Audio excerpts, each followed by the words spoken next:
Hey, what's going on, everybody? This is Nima Moridi. As you know, I sell homes in Silicon Valley, and in today's competitive market, 2022 is set to be more competitive than it was in 2021, which is more competitive than 2020. So as you can see, the trend has shown that the real estate market is just getting more and more competitive, as folks have seen how important shelter is. So today, I'm going to bring you 5 things that you should do before you start touring properties. Number 1, getting pre-approved.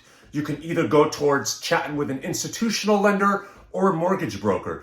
The difference between the two is, in a nutshell, a mortgage broker has more options available. They have different programs that they can shop around on the secondary loan market from different banks that would cater more to your needs. Now, folks with generally more trickier finances or being self-employed, these options would be more ideal for them. If you work at one of the tech companies here in the area, I would recommend initially chatting with an institutional lenders. They generally can get you the best rate possible.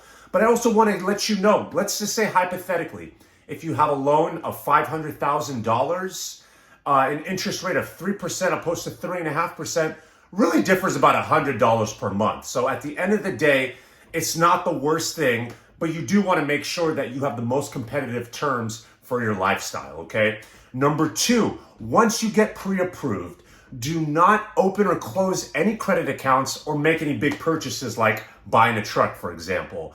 We want to make sure that you show the lender as squeaky clean of a finance record as you can. If you start opening and closing accounts, the underwriter can push your file back, and that may jeopardize your chances of getting that loan.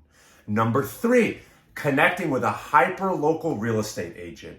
You want to be able to have an agent on your side, in your corner, that has relationships with local listing agents in the area and knows what's going on in this hyperactive local real estate market. You want to know what's upcoming, the recent sales, for comparable purposes and things like that. Those types of relationships and market knowledge can really be the difference between you obtaining the home that you want or not. So always be mindful of that. Find an agent that's very local to that area, has experience buying and selling, and generally knows the listing agents on the other side to develop those types of relationships.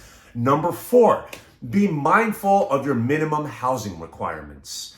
Minimum square footage. Please know that you obviously can't add any more additional square footage. So if you can afford a little bit more, my recommendation is to always go for a little bit more square footage, because you never know how your lifestyle may change.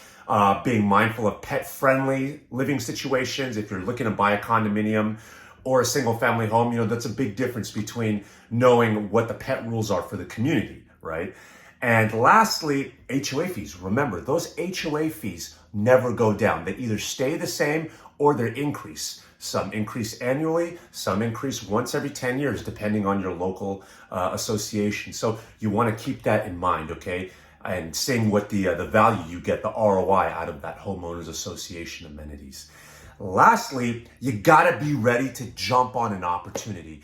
You come across a good opportunity, don't wait to get pre-approved then. You gotta get pre-approved first, because a lot of these homes are jumping super fast. They're flying off the shelf in 2 to 3 days on the market. There's a few properties that my buyer clients have sent over to me recently that were literally put on the market on a Thursday or a Friday and accepted offers on a Monday right after that weekend of open house, meaning they were only on the market for about 4 to 5 days. Personally, when I bought my single family home in 2020, it was on the market for only 30 days because I jumped on it really, really fast. So you got to know these types of things. Go in there with a strategy, and that can really mean the difference between you getting the home that you want and not getting one. Lastly, just a quick 2020 mortgage and real estate price forecast. I did this in my previous video, but just to reiterate, we're looking at a real estate price appreciation of between 5 and 8% for 2022 currently right now.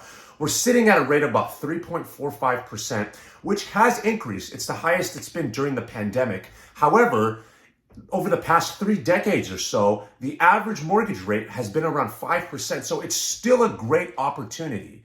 3.45% is still a really low rate. Just to put it in a perspective, the last time we were in this type of inflation times was in the early 1980s, and the interest rate at that time was hovering around 17%. So 17% opposed to 3.45%. Let's keep that in perspective. Thank you so much, folks, for tuning in and watching this video.